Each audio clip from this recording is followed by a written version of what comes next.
What's up, everybody? I'm Big Daddy Donnie DeSilva, and it's time for another truth bomb. Last week I wasn't able to throw any hard facts at you because I was having some tech issues in my home studio.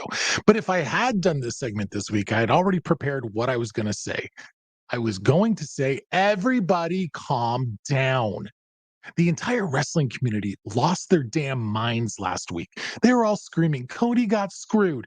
I hate The Rock. This is all CM Punk's fault. This is all part of a smokescreen to distract you from the Vince McMahon allegations.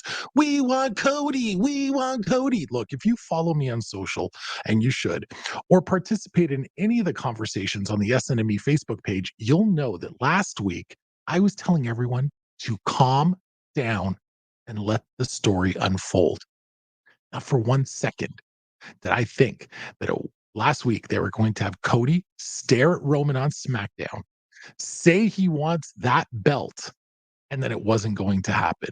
No, I never subscribed to this conspiracy theory that The Rock used his real life power as a board member to leverage Cody out.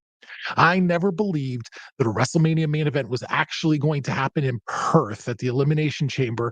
And I may not have been sure how the story was going to unfold, but I called it and I said Cody and Roman will face each other at WrestleMania. To the troglodytes out there whining, this is just emergency booking. They changed their plans because of the people. I say, y'all are adorable.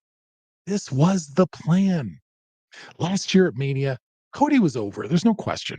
But there was a huge portion of the fan base that felt he didn't deserve it after missing most of the year and winning the Rumble as entrant number 30. They still saw Cody as a mid card guy. And even this year, after having a super hot 2023, winning a second straight Rumble, there were still people saying, Cody still doesn't really deserve it. He's just going to lose again. They want to extend Roman's streak until SummerSlam. Boring, boring, boring, boring, boring. I even heard fans say that they didn't think Cody was supposed to win the Rumble this year at all. And it was an audible called in the ring because Punk got hurt. Listen to me carefully. This was the plan. They tugged at your heartstrings. They tested to see how much you care, and they played all of y'all like a grand piano. If you think this wasn't always the plan, explain to me why Rock was on McAfee's show, on Stephen A. Smith's show, on a whole bunch of other shows the week of the Rumble, saying he wants to fight Roman at Mania, knowing full well that the winner of the Rumble is likely going after Roman Reigns. When Rock was on TV before the Vince allegations dropped, he asked the crowd if he should sit at the head of the table, teasing a WrestleMania super fight.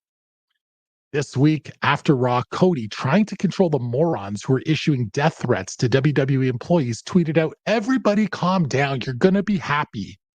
Because he knew. Y'all didn't know, but he knew this was the plan. Now, the one part I hadn't anticipated was the slick storytelling that happened under the guise of a press conference on Thursday night. That was theater. That piece of business was flat out better than anything during the heavily romanticized Attitude Era. Folks, I lived through that period. People talk about it with more reverence than it deserves. For every great Rock versus Austin moment, we had a proliferation of 45-second matches, comedy skits that just weren't funny, and attempts to shock that felt juvenile. The reason why we love thinking about the Attitude Era is because it was such a drastic tone shift from the way the product was presented before that time, which was dull, cartoony, and boring. WWE has been living in a strict PG world for years now. And last night, with The Rock going full heel, cussing out Triple H in a behind the scenes moment, Seth Rollins telling The Rock to F off, everyone doing their best to blur the lines. A brand new era has just begun. Last week, I wanted everyone to calm down and let the story play out, but I didn't realize that this story isn't going to end at WrestleMania 40. The next few months, there's just one chapter in a shiny new book.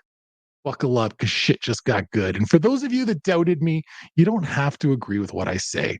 But remember, I'm Big Daddy Donnie, and I told you so. This is the truth.